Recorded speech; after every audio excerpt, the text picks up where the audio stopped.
Bro, you're literally getting 35K every stream. Yeah, but that's not because I'm in Japan. That's because Donald Trump is ruining the planet and everyone is trying to make sense of it all. Okay?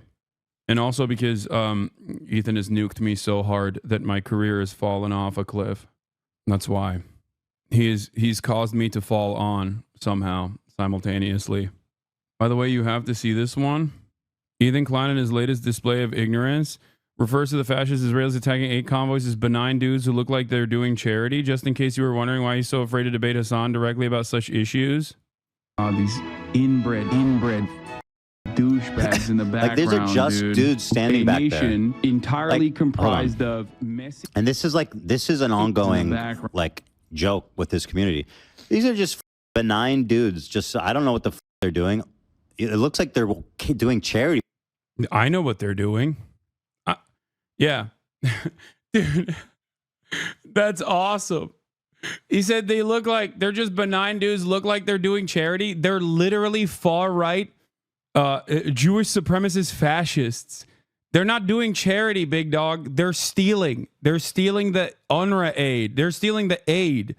And the people filming them are actually describing what they're doing. It's on the video. This is why I'm saying, like, what a ridiculous person, man. I don't know why he's still doing it. Or something. It looks like they've got water or box. He also doesn't understand, like, look. He does not understand this very important part of the conversation is that like you can get pro-Israel news virtually everywhere in mainstream media. Okay? Everything is massaged in a way to make it seem as though Israel is not a fascist apartheid state doing a genocide. Even when everything that is observable points to that reality. Right? There's a reason why people come to me to hear this side, even if they don't fully agree with my ideology, with the way I see the world. There are plenty of people who disagree with me and yet still rely on my coverage to develop a different understanding, to see what the other side's perspective is on certain issues. Okay? I do not hide my biases. I do not shelter you from that. Okay? I openly tell you what it is. But if you clip it in this way and go, oh, he's being racist towards Jewish people, he's being anti-Semitic, yeah, sure, you can get some people to believe that. But it is like, but you're just doing a disservice. You're doing a disservice to your audience, and you're doing a disservice to the truth. Or something like they're helping, and he's going, oh, look at these inbred fucks. It's like, bro, who are you? What are you? Who are you? Like, how dare you? Guys, the Israeli police is investigating the attack on the Gaza aid convoy. Israeli security forces are paid to stop this happening. They either could not or would not, but clearly did not prevent Israeli settlers attacking an aid convoy yesterday. From the West Bank, bound for Gaza, where, say aid agencies, hundreds of thousands of civilians face famine. But during the unloading and loading, settlers attacked these trucks, destroying the products and burning them in a systematic act of sabotage. A continuation of... Dude, they're so benign. They're being so benign. I'm very much not so left-leaning, but I 100% tune in whenever I want to hear the full story for any given geopolitical topic. Thank you for the content. There it is. That's it. You might not agree with me, but I'll show you my work every time.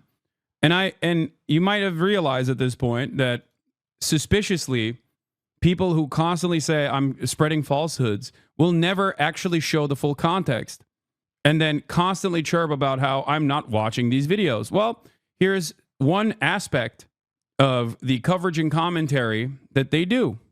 It is seen yesterday as settlers destroyed food at the same crossing point. It's just bad faith. And he cries about 2-hour compilation. You got baited into doing drama? I mean, you're right. Did you bring 3 monitors? No, I always bring 1 monitor. Fat man bad? He's not fat man. He's skinny man bad. You were looking at Barack Ravid's tweet too? Someone who isn't even anti-Israel? Yeah, that's the other thing. I mean, this is like... That's the funniest part about this process is that, like, people say, like, oh, Hasan, you're a terror supporter or whatever, right? And it's like, I'm relying on Israeli news for most of my coverage, okay? I feel like 95% of internet discourse is this, people going in circles about things that are easily verifiable law. Yeah, There's definitely a lot more of that than Palestinian news. Yeah. All right. Let's move on. Serious. With Elon taking over the treasury and stealing who knows how much info is there a US for you to come back to, wondering where to escape. There's no way that you can escape the United States anyway. That's not a thing that you can do. What did you think about Canada targeting specifically red states and some of their retaliation? I think it's not. It's a weird way to approach it because there are plenty of wonderful people that live in the red states as well. But like, I mean, I think universal tariffs is understandable as a retaliatory measure regardless. You know what I mean? Genuine question. Why do you call yourself a socialist and not a communist? I don't care. I call myself a leftist regardless. I don't even usually call myself a socialist. I don't care what people call me. I don't care about these labels. You can call me whatever you want. I call myself a capitalist too. Shibuya boys. This is a beautiful work of art. You just call yourself a Marxist? Exactly. Ethan Klein claims the Houthis brought back slavery. The second source he cites is an Al Jazeera documentary that it makes it clear within the first 2 minutes that they're reporting on a time period beginning at least 4 years prior to the Houthi takeover. I almost forgot the most fun one. They brought back slavery. Do you think the Houthis, Ansar Allah, is doing... I almost forgot. This is an investigation into slavery in Yemen, with local journalists and human rights campaigners forming part of the Al Jazeera team. In June 2010, a local Yemeni newspaper, Al Masdar, reported that slavery not only existed, but was growing in Yemen. It published the story of 500 alleged slaves in the country. Yeah, the first headline is Saudi propaganda article that says sources say without naming the sources, Lamau. Yeah, I saw that. The first source he cites is a paper owned by a member of the Saudi family, the ruling family of Saudi Arabia. They've been fighting a war against the Houthis, their geopolitical enemy, since 2014. I've literally covered this article on stream before. Stop clicking links. Okay, you're right. I should stop clicking links. I hope someone makes a video countering all of Ethan's points so I don't have to actually watch Ethan's video. I mean, you can if you want to. I don't give a shit. Go watch Ethan's video. What? Honestly, don't think Ethan is a bad person. Think he just went down a rabbit hole. Think if he said I f***ed up, you'd be fine with him again. Don't feel that you are that petty. I mean, he spent an entire year, but yeah, as long as he apologized and made it right, and not to me, by the way, but to like all of the people that he has smeared in bad faith and try to make it up to them, I don't really care. I don't even care if he just stopped talking about me or Israel in particular.